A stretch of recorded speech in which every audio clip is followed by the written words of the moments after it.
স্নেহের একাদশ শ্রেণীর ছাত্রছাত্রী, তোমাদের রবীন্দ্রনাথ ঠাকুরের ছুটি গল্পের পার্ট 2 আজ পড়াচ্ছি। তোমাদের কেমন লাগছে অবশ্যই জানাবে। কথা না বাড়িয়ে চলো আমি পড়া শুরু করি। দেখো, খেলার আরম্ভেই এরূপ আশাতীত ফল লাভ করিয়া অন্যান্য বালকেরা বিশেষ হিষ্ট হইয়া উঠিল, কিন্তু ফটিক কিছু শশব্যস্ত হইল। দেখো, মাখন তৎক্ষণাৎ ভূমিশয্যা ছাড়িয়া ফটিকের উপর গিয়া পড়িল, একেবারে অন্ধভাবে মারিতে লাগিল। তাহার নাকে মুখে আঁচড় কাটিয়া কাঁদিতে কাঁদিতে গৃহ অভিমুখে গমন করিল। খেলা ভাঙিয়া গেল। এই খেলা ভাঙিয়া গেল, এই তলাটাই তোমরা আন্ডারলাইন করো।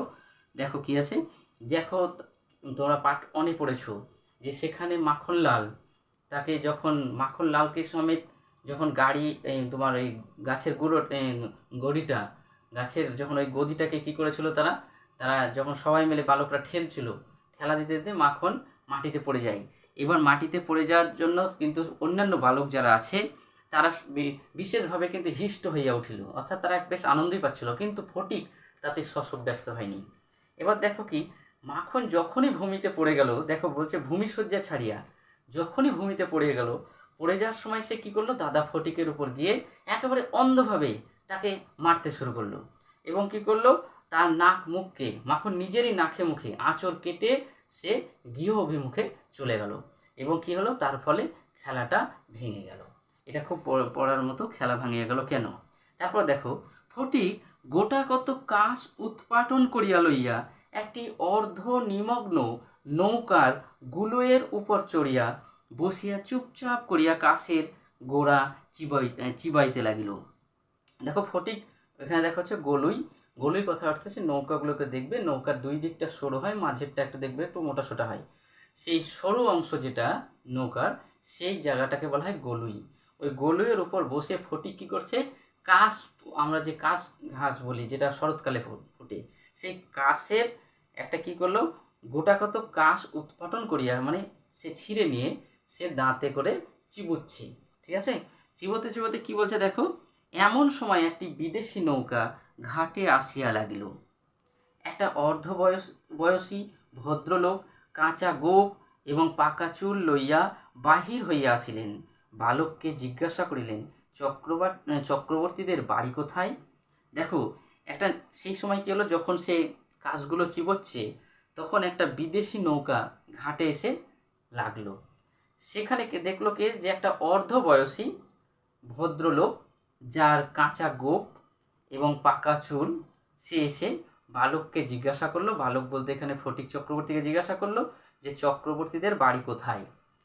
বালক ডাঁটা চিবইতে চিবইতে কহিল, ওই হোথা, কিন্তু কোন দিকে যে নির্দেশ করিল কাহারও বুঝিবার সাধ্য রহিল না। সে যখন জিজ্ঞাসা করলো ওই ভদ্রলোকটি যে চক্রবর্তীদের বাড়ি কোথায়, তখন সে বলল ওই হোথা, যে কোথায় কোন দিকে সেটা কোনো সুনির্দিষ্ট দিক সে তাকে ভদ্রলোকটিকে সে দেখায়নি। তখন সে কি করলো দেখো, এবং কি যে সে ইঙ্গিত দিল সেটা কারো বুঝবার সাধ্য ছিল না, তার জন্য বলছে বুঝিবার সাধ্য রহিল না। এই জায়গাটায় তোমরা আন্ডারলাইন করো। তারপর দেখো, ভদ্রলোকটি আবার জিজ্ঞাসা করিলেন কোথা? সে বলিল জানি নে বলিয়া পূর্ববৎ তৃণমূল হইতে রসগহনে প্রবৃত্ত হইল। বাবুটি তখন অন্য লোকের সাহায্য অবলম্বন করিয়া চক্রবর্তীদের গৃহের সন্ধানে চলিলেন। এবার দেখো, সে যখন বলল যে জানি নে, কিন্তু যখন বলল ওই হেথা, তখন ভদ্রলোকটি আবার ফটিককে জিজ্ঞাসা করে যে সে কোথায় সেটা, কিন্তু সে তো কোনো দিক নির্দেশ করছে না, তার জন্য সে বলল জানি নে। সে বলতে এখানে ফটিক চক্রবর্তীকে বলা হয়েছে, সে বলেছে যে জানি নে। সে বলার পরে আবার সেই পূর্ববৎ অর্থাৎ আগের মতো সেই তৃণমূল অর্থাৎ সেই যে কাশের ডাঁটাগুলো চিবোচ্ছিল, সেই কাশের ওই ডাঁটার যখন চিবোচ্ছে তখন সেটা থেকে আবার সে রস খেতে অর্থাৎ রস গ্রহণে প্রবৃত্ত হইল। সেই তার থেকে যদি কাঁচা মানে কাশ গাছ খায়, তাহলে সেই কাশ ফুলের এই কাশের যে ডগাটা সেটা যদি চিবোই, তা থেকে এক ধরনের রস বের হয় বা নিঃসৃত হয়। সেই রসটা সে আবার পুনরায় সে খেতে রস গ্রহণে সে প্রবৃত্ত হইল। বাবুটি তখন কী করলো, তখন অন্য লোকের সাহায্য অবলম্বন করিয়া চক্রবর্তীদের গৃহের সন্ধানে চলিলেন। তখন তিনি বাধ্য হয়ে অন্য লোকের সাহায্য নিয়ে তিনি আবার চক্রবর্তীদের বাড়ির সন্ধান করতে লাগলেন। দেখো, অবিলম্বে বাঘা বাগদি আসিয়া কহিল, ফটিক দাদা, মা ডাকছে। এখানে দেখো, বাঘা বাগদি, বাগদি এক ধরনের টাইটেল, বা আমাদের পায়ের নিচু সম্প্রদায় হিসাবে অনেকে ধরা হয়। সেই বাঘা বাগদি গ্রামের একটা, ধরো সেই একটা তাদের বাড়িতে থাকে হয়তো, সেই বাঘা বাগদি একটি লোক, সে এসে কী করলো, সে বললো যে ফটিককে বললো, ফটিক দাদা দেখো। কিন্তু বাঘা বাগদি ফটিককে তার দাদা হিসাবে সম্বোধন করেছেন। অর্থাৎ তাহলে জানতে হবে হয়তো সে যে তাকে হয়তো ফটিক দাদা তাহলে বলছে যখন, তখন সেই বাঘা বাগদি এসে বলে, ফটিক দাদা, মা তোমাকে ডাকছে। সে তাই বলল। তখন ফটিক কহিল, যাব না। ফটিক বলছে যে আমি যাব না, কারণ সে জানি আগে তার ভাইকে মেরে মারধর পড়ে গেছে, সেই ভাইয়ের সঙ্গে ভাইটাকে মারধর করে আবার চলে গেছে, হয়তো এতক্ষণে অভিযোগ তার মার কানে পৌঁছে গেছে, তাহলে তো মার একটা শক্ত চাপড় খাবে। তার জন্য সে বলছে যে যাব না। দেখো, বাঘা তাহাকে বলপূর্বক আরকল করিয়া তুলিয়া লইয়া গেল। ফটিক নিষ্ফল আক্রোশে হাত পা ছড়িতে লাগিল। দেখো, বাঘা কী করলো, আরকলা শব্দের অর্থ কি, যে আলোক ডব্বা করে যেটা তোলা হয় সেরকমভাবে তাকে তুলে নিয়ে গেল বাঘা বলপূর্বক শক্তি করে। আর ফটিক তখন নিষ্ফল যে আক্রোশ, মানে সে রাগটা যখন ঝাড়তে পারছে না, তখন কি সে হাত পাগুলোকে এরকম করে ঝাঁকড়াচ্ছে, যে তাকে বাঘা তাকে সে আলোক তোলা করে তুলে নিয়ে চলে গেল। দেখো, ফটিককে দেখিবা মাত্র তাহার মা অগ্নিমূর্তি হইয়া কহিলেন, আবার তুই মাখনকে মেরেছিস? ফটিক কহিল, না, মারিনি। ফের মিথ্যে কথা বলছিস? কখনো মারিনি। মাখনকে জিজ্ঞাসা করো। মাখন প্রশ্ন করাতে মাখন আপনার পূর্ব নালিশের সমর্থন করিয়া বলিল, হ্যাঁ, মেরেছে। তখন আর ফটিকের সহ্য হইল না। এখানে দাগ দাও, যে আন্ডারলাইন করো, তখন আর ফটিকের সহ্য হইল না। দ্রুত গিয়া মাখনকে এক সশব্দ চর কষাইয়া দিয়া কহিল, ফের মিথ্যা কথা। মা মাখনের পক্ষ লইয়া ফটিককে সবেগে নাড়া দিয়া তাহার পৃষ্ঠে তিনটা প্রবল চপটাঘাত করিলেন। ফটিক মাকে ঠেলিয়া দিল। মা চিৎকার করিয়া কহিলেন, তুই আমার গায়ে হাত তুলিস? দেখো, এখানে মা যখন জিজ্ঞাসা করলো, তুই আবার মাখনকে মেরেছিস? তখন ফটিক বলল, না, মারিনি। কিন্তু যখন মাখনকে জিজ্ঞাসা করা হলো, তখন মাখন বলছে যে না, তাকে মেরেছে ফটিক দাদা। তখন মা তাকে কি করলো, যে তার পিঠে দুটো তিনটে একটা কি করলো, চাপ্পড় মারলো। ঠিক আছে, দেখো, এই চপটাঘাত অর্থাৎ থাপড় মারা।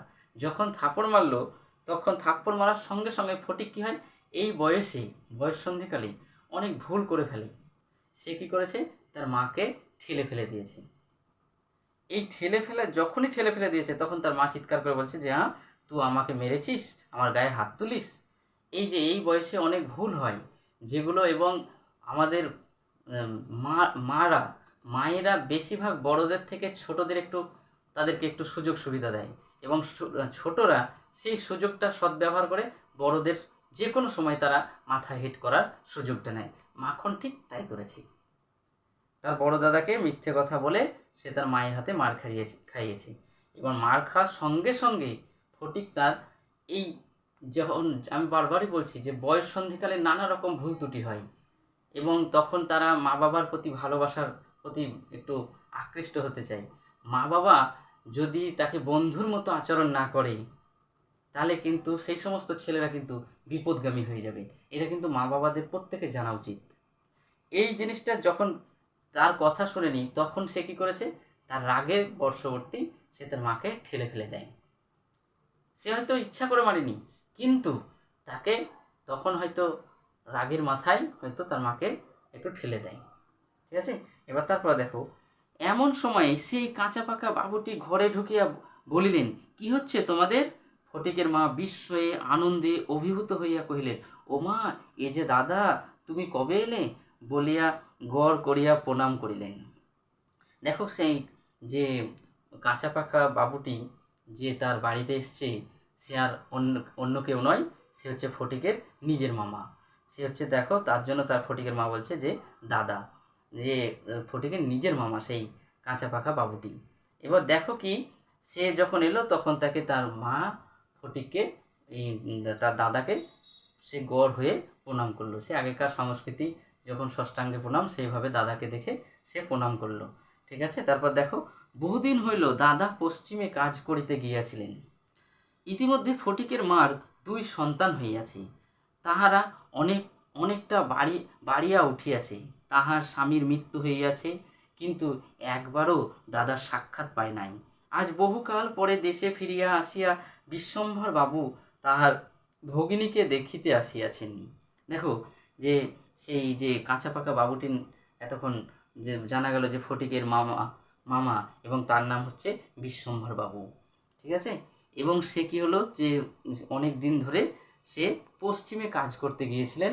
যাওয়ার পর থাকার পর তার মার মানে ফটিকের বাবা মারা গেছে। তারপর তার সেই অবসরে তার 2 সন্তান ফটিক এবং মাখন, তারা বড় হয়ে গেছে যথেষ্ট।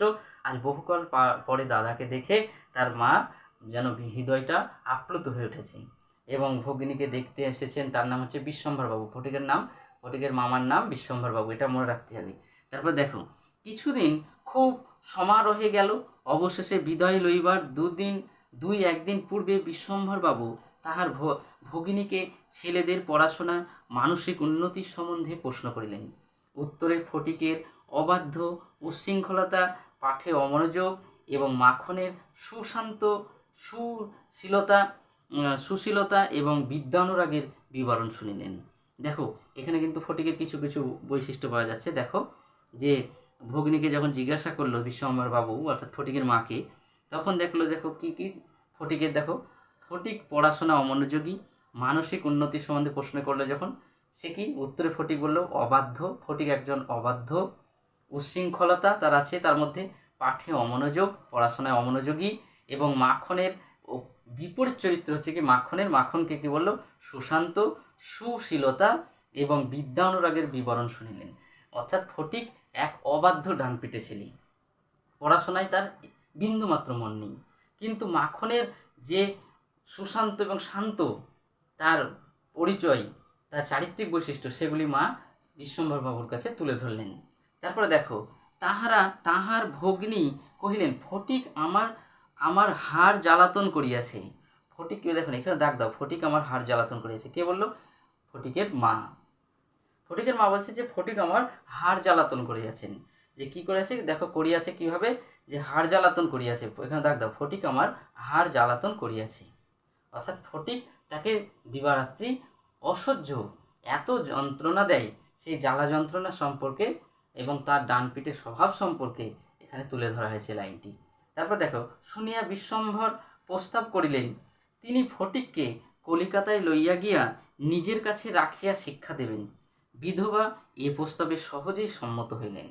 দেখো, যখন এইসব শুনে তখন বলে তাহলে ফটিককে বিশ্বম্ভর বললেন যে আমি কলকাতায় নিয়ে গিয়ে সেখানে তাকে পড়াশোনার ব্যবস্থা করাবে।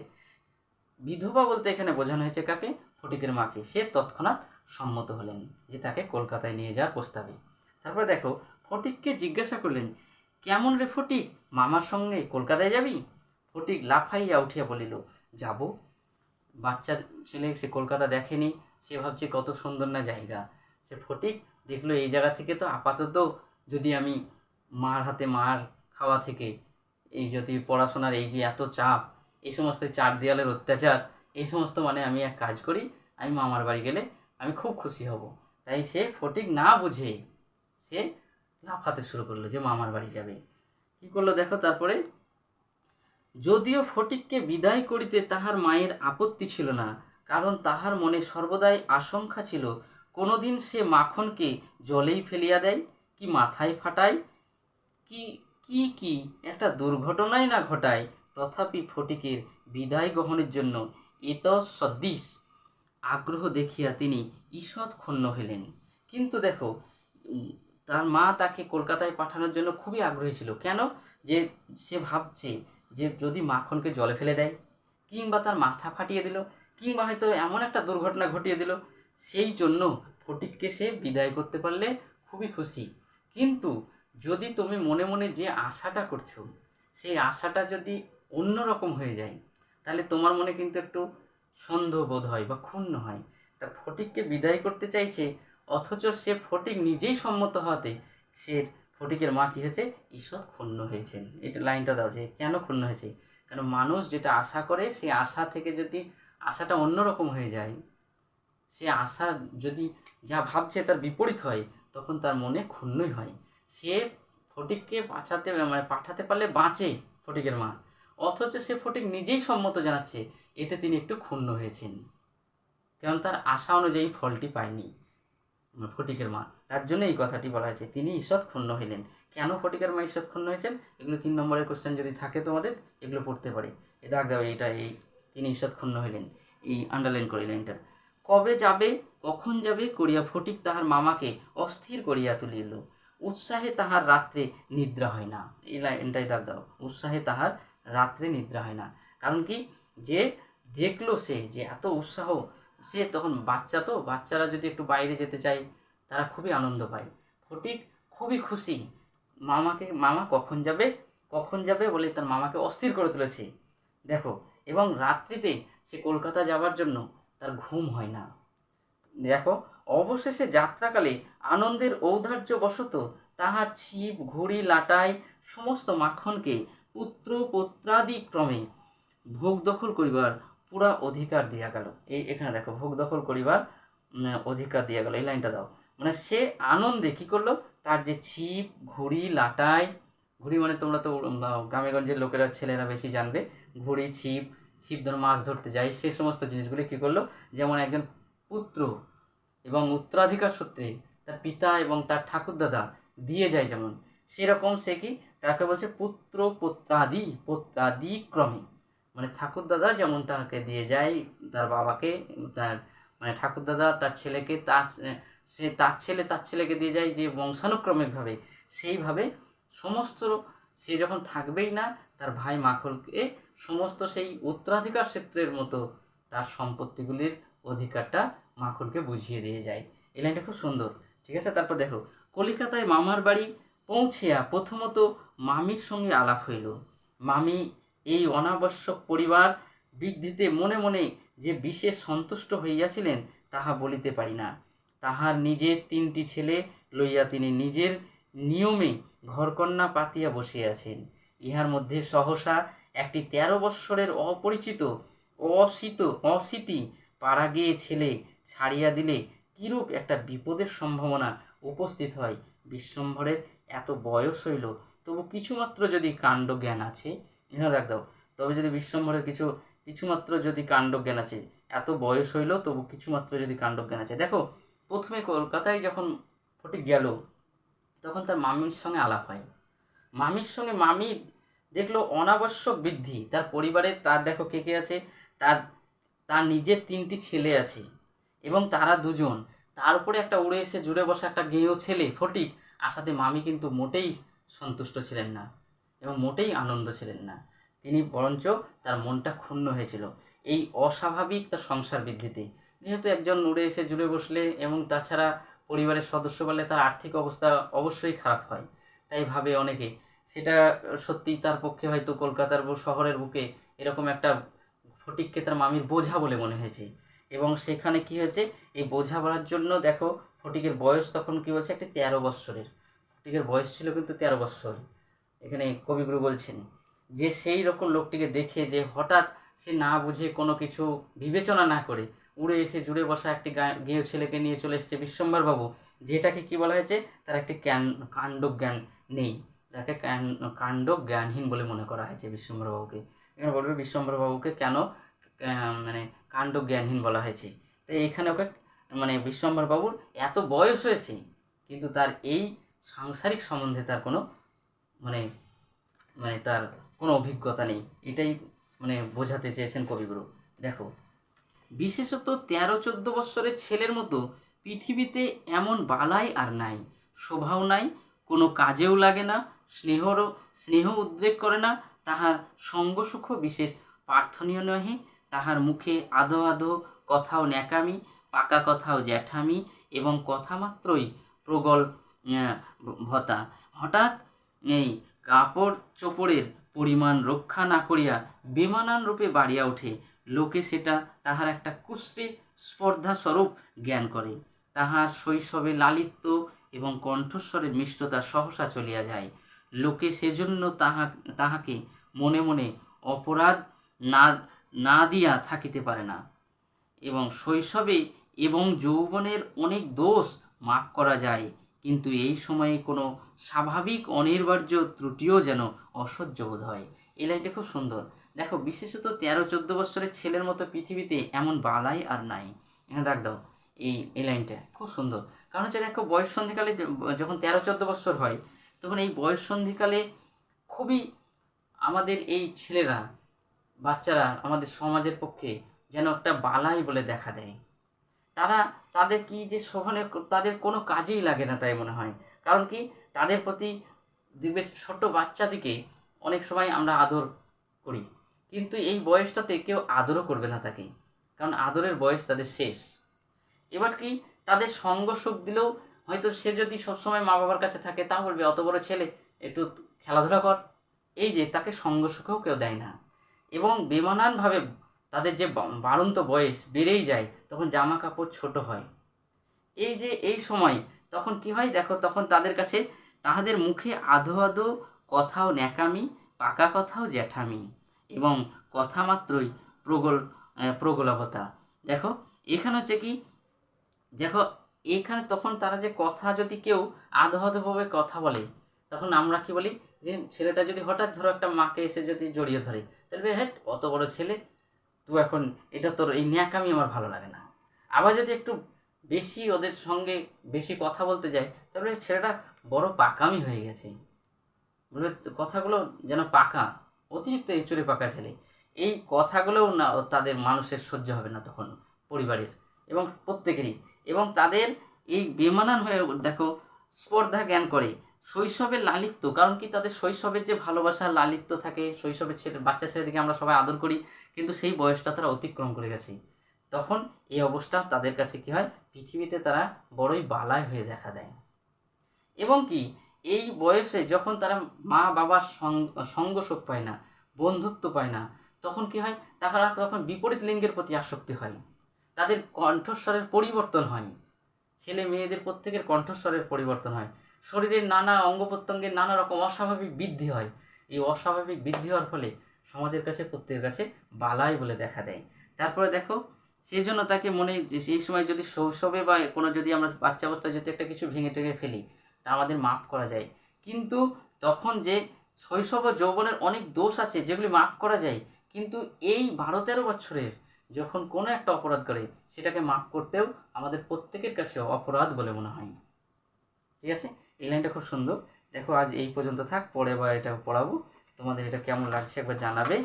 ঠিক আছে, আমি আর একটা ধরো এই এই আজকে এই পর্যন্ত থাকলো, বেশি ভিডিও বড় করলাম না, বা পরে থার্ড পার্টে তোমাদের গোটাটাই কমপ্লিট করার চেষ্টা করব।